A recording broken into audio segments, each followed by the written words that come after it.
Please subscribe our YouTube channel and press bell icon for daily news updates. Thank you.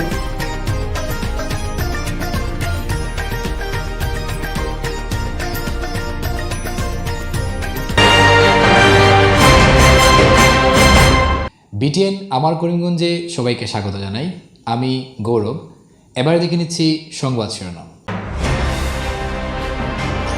Corona রোগীর ঘর containment zone করতে এসে বাধাপ্রাপ্ত সরকারি আধিকারিকরা।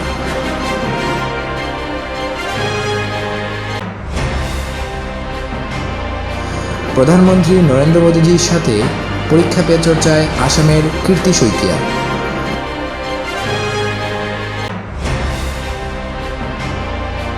রাতাবাড়ি হরিনগর গ্রামে অলৌকিক ঘটনা।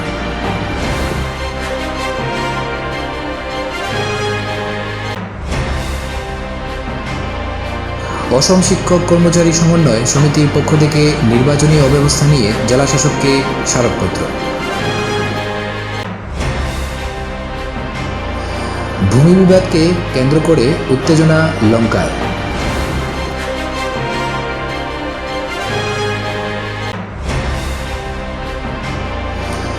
সতেরোই এপ্রিল থেকে মালিনীবিল শ্মশান কালীবাড়ি মন্দিরে চড়ক পুজো।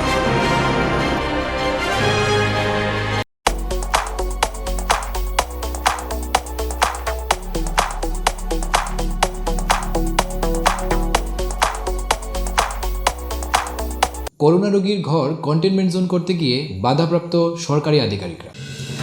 করিমগঞ্জে নতুন করে করোনা রোগীর শনাক্ত হন সুভাষনগরের এক বাসিন্দা এবং স্বাস্থ্য দপ্তরের দেওয়া গাইডলাইন মেনে শনাক্ত রোগীর বাড়ি কন্টেনমেন্ট জোন করতে গেলে উত্তপ্ত পরিস্থিতি তৈরি হয়।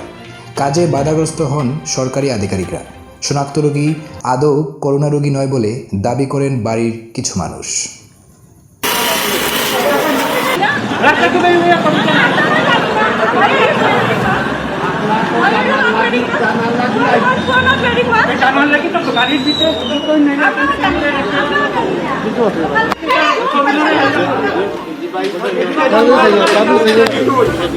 মাথা ঠান্ডা রাখো, আপনি তো অসুস্থ।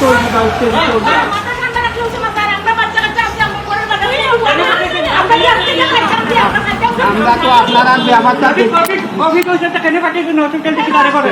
আপনারা ব্যাপারটা তো আমরা চিন্তা করি আমরা দিকে করো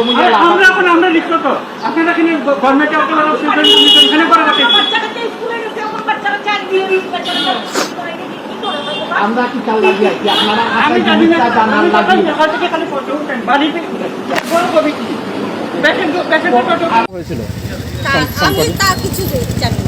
আপনার যে বাড়িতে আছেন সেই বাড়িতে কালকে একজন ভদ্রলোককে পজিটিভ বলে আমরা শুনে মেডিকেলে করা হয়েছে এবং সেটাকে পজিটিভ বলে বলা হয়েছিল। আপনি এই ব্যাপারে জানেন না? না, আমি জানি না। তো এখন কি হয়েছে? এখন আমি সকালবেলা শুনেছি, তারপর আমি এসে জিজ্ঞেস করেছি ওকে কি হয়েছে, তারপর ও বলছে আংশিকভাবে ডক্টর বলেছে আংশিক করোনা হয়েছে। হ্যাঁ, তাহলে এখন খালি এটা রেপিড টেস্ট হয়েছে, সব তো ইউআর টেস্ট তো হয় নাই। তো এখন আপনারা চাইছেনটা কি? হ্যাঁ, কি চাইছেন এখন? আমরা কিছু চাই, আমরা চাইছি যে এটা রিপোর্ট লাগবে আমাদের। এটা report show me the report. I don't know who is the patient over here. There are 75 people over here. Who is the show me the report. হয়েছিল যে শঙ্কর দাস বলে এজন মানুষ এই ওচৰৰ ঘৰত ভাড়া আছে, তেওঁৰ করোনা পজিটিভ হয়েছে বলে রিপোর্ট পাইছো, এই কারণে এইটো মানে কন্টেইনমেন্ট জোন করার কারণে ইয়াতে আহিছিল। তেওঁলোকে কিবা কপাৰেট কৰা নাই নে আপোনাৰ? তেওঁলোকে ইমান কপাৰেট কৰা নাই। কিয় তেওঁলোকে চিয়ৰ পাব কৰিলে? তেওঁলোকে কৈ আছে যে মানুহজনৰ করোনা পজিটিভ হোৱা নাই।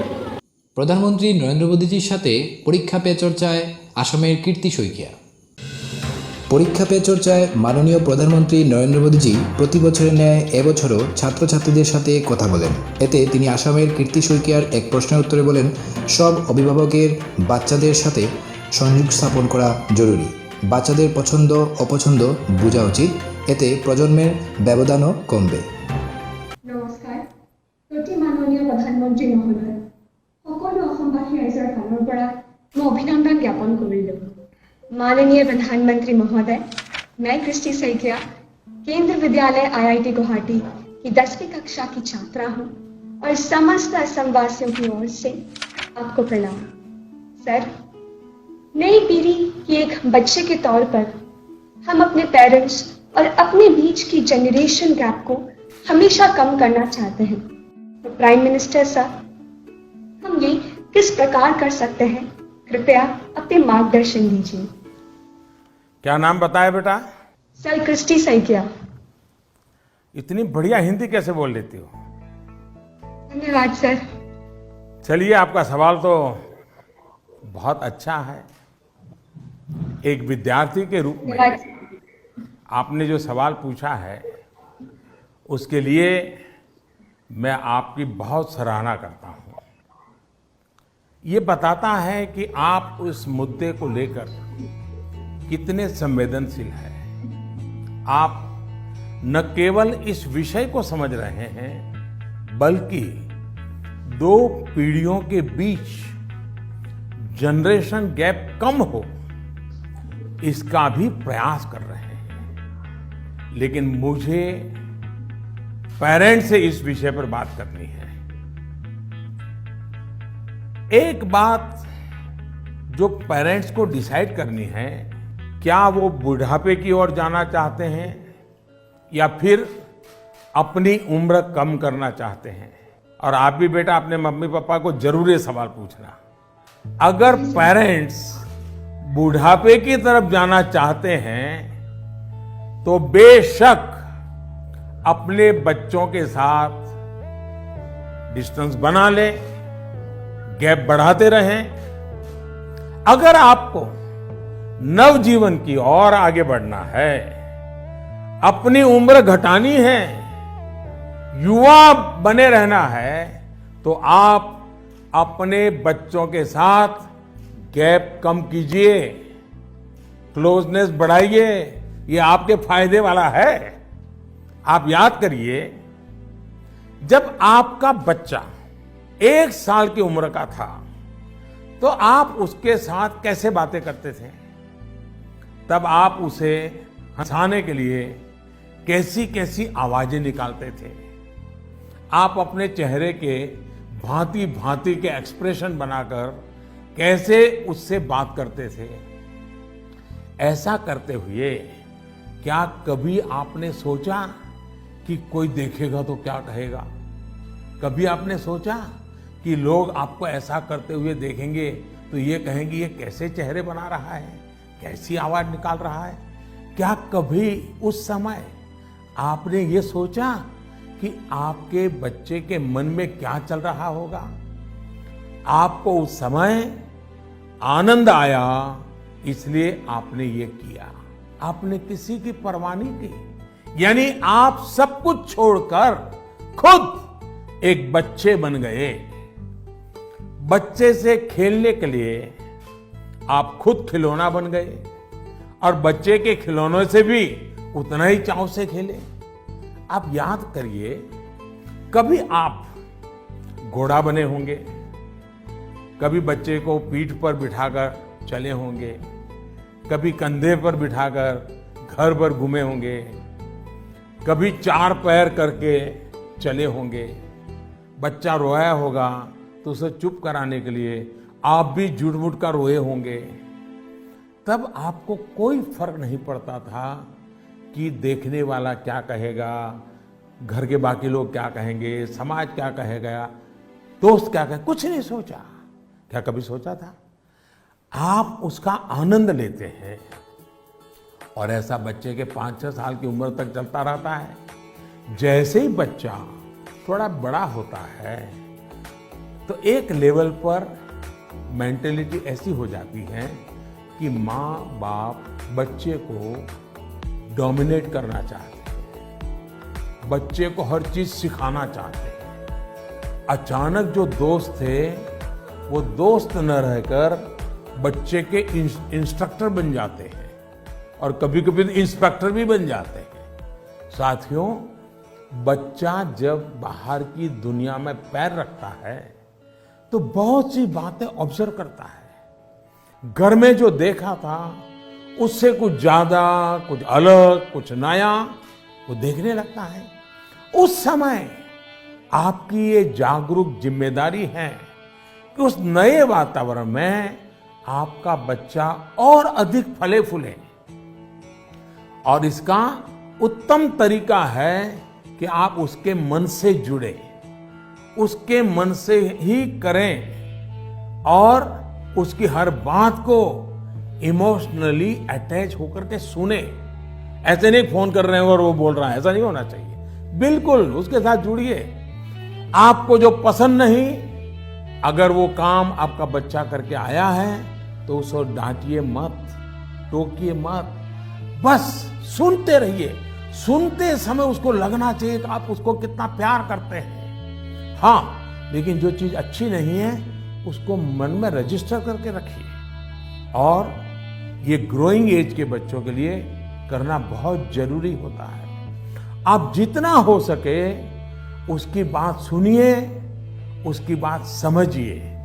आप इंस्ट्रक्टर बनकर उसे सुबह से शाम तक क्या करना है ये मत समझाइए। बार बार ये मत पूछिए कि मैंने ये कहा था, क्या क्या किया।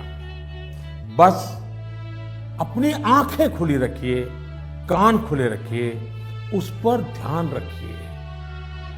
उसमें सुधार से जुड़ी जो बातें आपने रजिस्टर की हैं, जो आपको ठीक नहीं लगा, उसे ठीक करने के लिए बहुत विचार करके एक एनवायरनमेंट क्रिएट करिए ताकि उसे खुद ही लगे कि वो कहाँ गलत कर रहा है। जब माँ बाप बच्चों के साथ हम उम्र बनकर ही जुड़ते हैं तो कोई इश्यू नहीं होता है। जैसे बच्चा कोई नया गाना सुन रहा है, कोई नया म्यूजिक सुनकर आनंद ले रहा है, तो आप भी उसके साथ उस आनंद में शामिल होने की कोशिश करिए। आप उसको मत कहो कि 30 साल पहले हमारे जमाने में तो वो गाना था, हम वो बजाएंगे। नहीं, ऐसा मत करो। वो जो गाना उसको पसंद है आप उससे जुड़िए, आनंद लीजिए ना। ये समझने की कोशिश तो करिए कि आखिर ऐसा क्या है उस गाने में कि आपका बच्चा उसे पसंद कर रहा है। लेकिन होता क्या है कि हम देखते हैं ठीक इसी समय कुछ माता पिता ये कहने लगते हैं कि ये क्या बेकार का गाना सुन रहे हो, असली म्यूजिक तो हमारे समय में होता था। अब तो जो बनता है वो सिर्फ शोर शराबा होता है। होता क्या है कि बच्चा आप आकर के आपको कोई बात बताता है। वो बताता है कि आज स्कूल में हमने ये किया, तो कहीं आप अपनी ही कहानी लेकर तो नहीं बैठ जाते हैं कि अरे ये तो ऐसे ही, क्या है, क्या नई चीज है, ये तो वैसा ही है। अपने बच्चे के साथ उसकी जनरेशन की बातों में उतनी ही दिलचस्पी दिखाइएगा, आप उसके आनंद में शामिल होंगे तो आप देखिएगा जनरेशन गैप कैसे खत्म हो जाती है। और शायद जो बात आप कहना चाह रहे हैं वो उसके समझ में भी आ जाए। और इसलिए जनरेशन गैप को कम करने के लिए बच्चों और बड़ों को एक दूसरे को समझना होगा, खुले मन से गपशप करनी होगी, खुलकर बातें करनी होगी, समझना होगा, सुनना होगा और फिर आपको बदलने की तैयारी भी रखनी होगी। चलिए, असम से इतना बढ़िया सवाल मुझे मिला, जरा मैं लंबा ही जवाब दे गया, लेकिन मुझे अच्छा लगा। बहुत बहुत धन्यवाद बेटा। ধন্যবাদ স্যার। রাতাবাড়ির হরিনগর গ্রামে অলৌকিক ঘটনা। রাতাবাড়ি কেন্দ্রের হরিনগর গ্রামের হরগৌরী মন্দিরের অলৌকিক ঘটনা। উলুধ্বনি এবং শঙ্খ বাজিয়ে মন্দির পরিক্রমা করেন ভক্তরা। মহাদেবের বাহক মন্দিরের ছাদে পরিলক্ষিত হয়, কিন্তু এই ঘটনা কেমন করে হয় এর ব্যাখ্যা কেউ দিতে পারেনি। আমাদের প্রতিনিধি শ্যামলাচার্য ওই জায়গাতে উপস্থিত হয়ে ঘটনার বিস্তারিত তুলে ধরেন।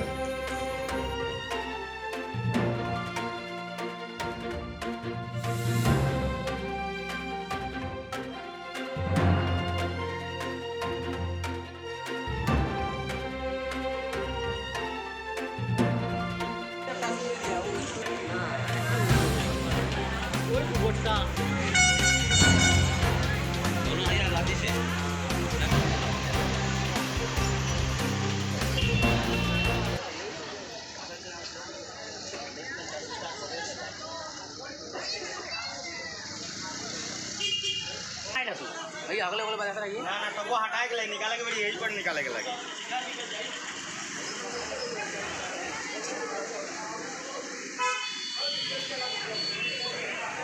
ले ले एक्चुअली वो अभी भी देखने बैठा रहा है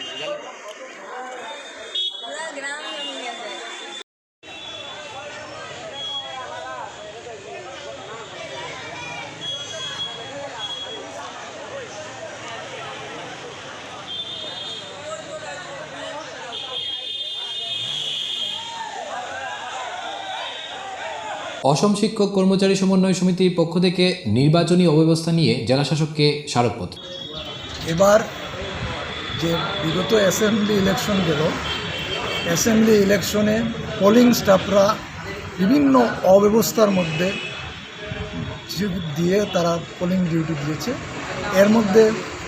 এর মধ্যে একটা হলো, যেমন মহিলা পোলিং ডিউটিতে গিয়েছিল, ওরা মেটেরিয়াল কালেকশনের সময় মহিলার সেপারেট কোনো লাইন ছিল না এবং জমা দেওয়ার সময়ও একই অবস্থা দেখা গিয়েছে।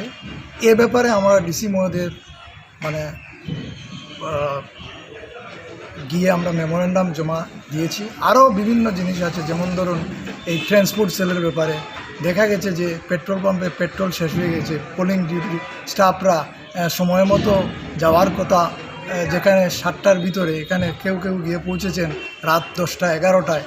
এই বিভিন্ন সমস্যা, যাতে এরপরে যে শেড করিমগঞ্জ কলেজের মাঠে যে শেড বানানো হয়েছে, সেই শেডগুলো ছিল ছোটো এবং বৃষ্টির মধ্যে বেশিরভাগ পোলিং স্টাফ ভিজে, এরা মেশিন ইভিএম ভিজার উপক্রম, এই ধরনের পরিস্থিতি যাতে না হয়।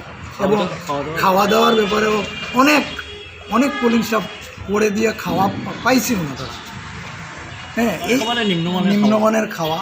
এছাড়া আরও আমরা টিচারের মধ্যে 4 জন টিচার সাসপেনশন হয়েছে, এই সাসপেনশনগুলো যাতে অতি সত্বর ভ্যাকেট করা হয়, এই ব্যাপারে আমরা বিভিন্ন পয়েন্ট নিয়ে আমরা ডিসি মহোদয়ের কাছে মেমোরেন্ডাম জমা দিয়েছি সমন্বয় সমিতির পক্ষ থেকে। অসম শিক্ষক কর্মচারী সমন্বয় সমিতির পক্ষ থেকে আমরা মেমোরেন্ডাম জমা দিয়েছি ডিসি মহোদয়ের কাছে। ডিসি মহোদয় এ ব্যাপারে আমাদের আশ্বাস দিয়েছেন যাতে ভবিষ্যতে যাতে না হয়, এবং তিনি বলেছেন আমাদেরকে আরও বিভিন্ন পয়েন্টগুলা তুলে ধরার জন্য এবং ওনাকে জমা দেওয়ার জন্য, যাতে ভবিষ্যতে যাতে না হয়, এবং এ ব্যাপারে উনি দেখবেন এবং উনি থাকেন বা না থাকেন, যাতে যেই আসেন ওনার জায়গায় যাতে সুষ্ঠুভাবে নির্বাচনটা সম্পূর্ণ হয়, তার উনি লক্ষ্য করা হয়। হ্যাঁ, আমরা কপিটা দিয়েছি, আমরা অ্যাড্রেস করেছি ডেপুটি কমিশনার করিমগঞ্জ, আর কপি হলো chief election commission of India আর আসামের চিফ ইলেকটোরাল অফিসারের কাছে আমরা কপি দিয়েছি। আর আমি হলাম সমন্বয় সমিতির ডিস্ট্রিক্ট কনভেনার, আর আমরা সমীরণ সেন আমার নাম। আমি এই আসাম হাই স্কুল শিক্ষক সংস্থার জেনারেল সেক্রেটারি হিসাবে আছি।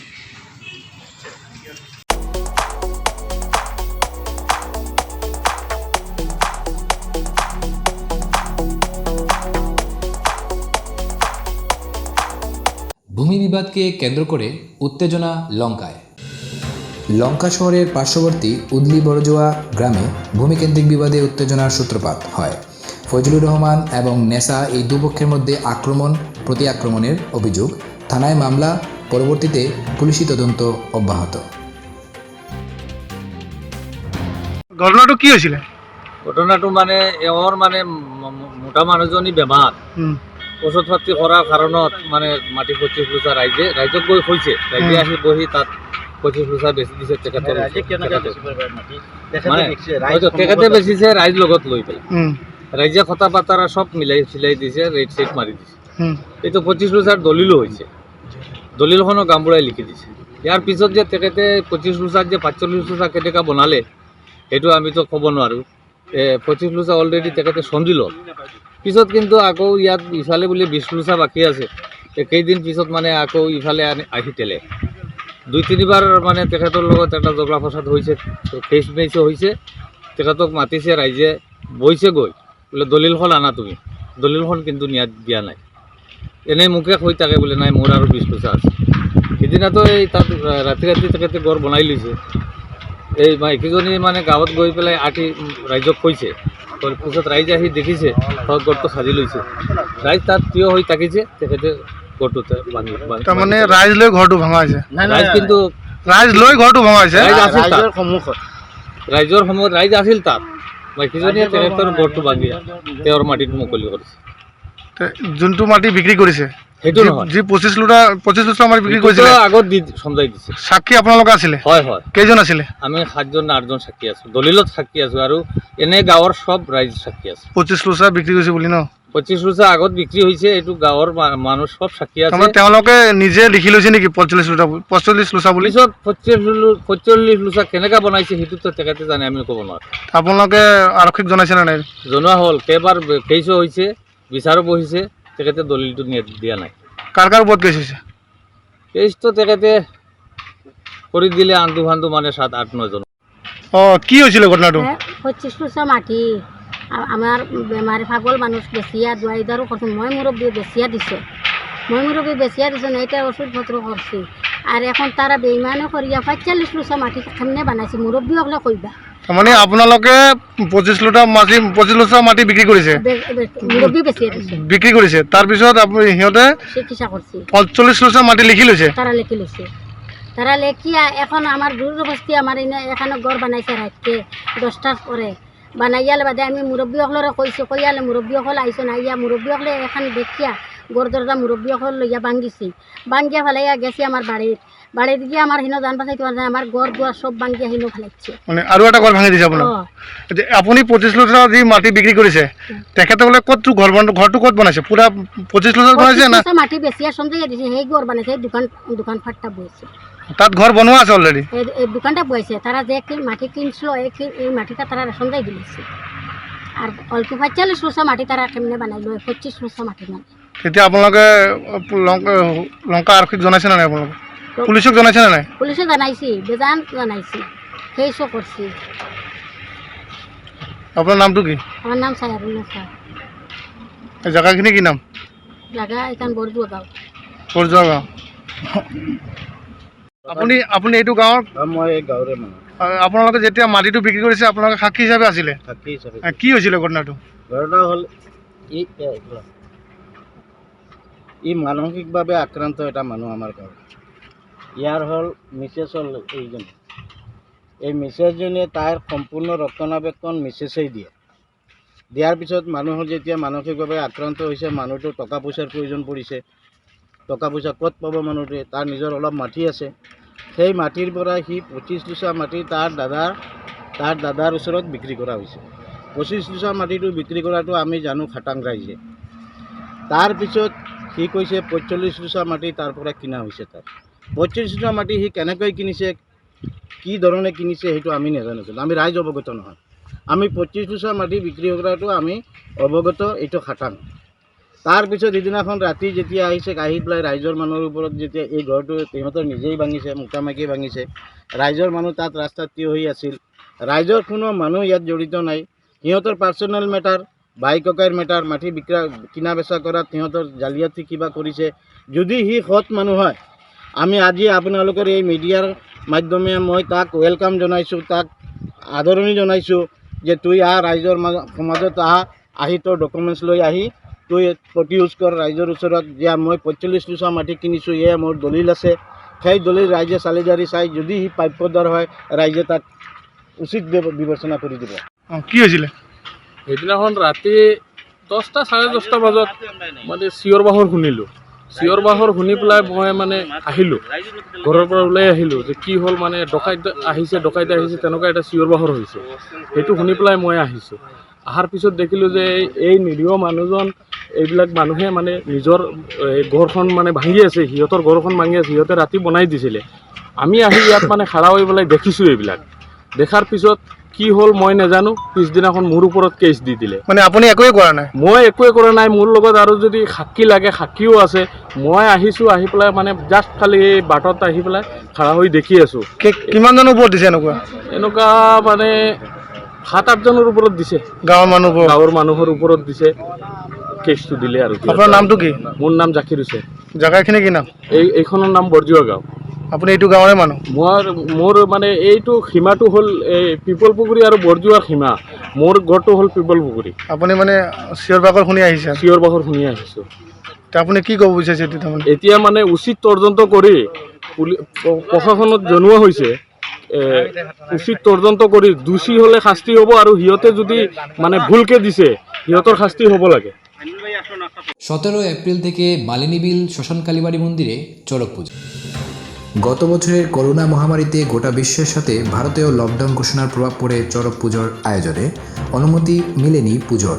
তাই এবছর গোটা বিশ্বের মঙ্গল কামনায় আবারও 17 এপ্রিল থেকে মালিনীবিল শ্মশান কালীবাড়িতে চড়ক পুজো আয়োজন হবে।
করতে পারছি না, করোনা খুব বেশি অংশ, মানে এই কারণে আমরা লাইসেন্স পারমিশন আমরা পাইছি না।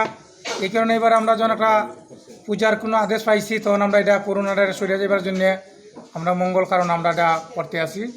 এবার আমরা পুজোটা সুন্দর মাথায় করতাম, যার যে যার মনের বাসনা আছে বাসনা পূর্ণ হবে, এই কথাই আমরা। এবার কি তার চোখের মধ্যে আগুন জ্বালা নিব, হ্যাঁ, মাথার চুলের মধ্যে আগুন জ্বালা নিব, আর কিছুটা মানে যে লিঙ্গবান যারে বলে লিঙ্গর ভিত্তি থেকে মানে শিখ দোকানে হইব, এটা নতুন খেলা। এটা মানে ধরুন সন্ন্যাসীরা সবাই জানে না, আর যে শিবের একটা অংশ আছে, এই অংশ থেকে মানে চোখের মধ্যে বান মারাইব আর লিঙ্গ বান মারাইব, এগুলো নতুন আইটেস মানে করা হইতেছে।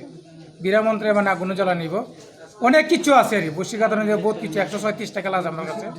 এটা কবে হবে? এটা ডিসেম্বরের 14 এপ্রিল থেকে আরম্ভ হইব। কোন জায়গায়? এটাই তো মালনী বলে শ্মশান মন্দিরে, কালী মন্দিরে জীবন সন্ন্যাসী আরম্ভ হইব।